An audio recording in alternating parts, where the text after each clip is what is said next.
What's going on, everybody? Hopefully you're keeping safe.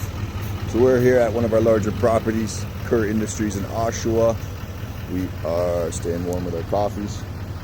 But most importantly, I'm realizing I need another loader. So the call was put in today for another loader.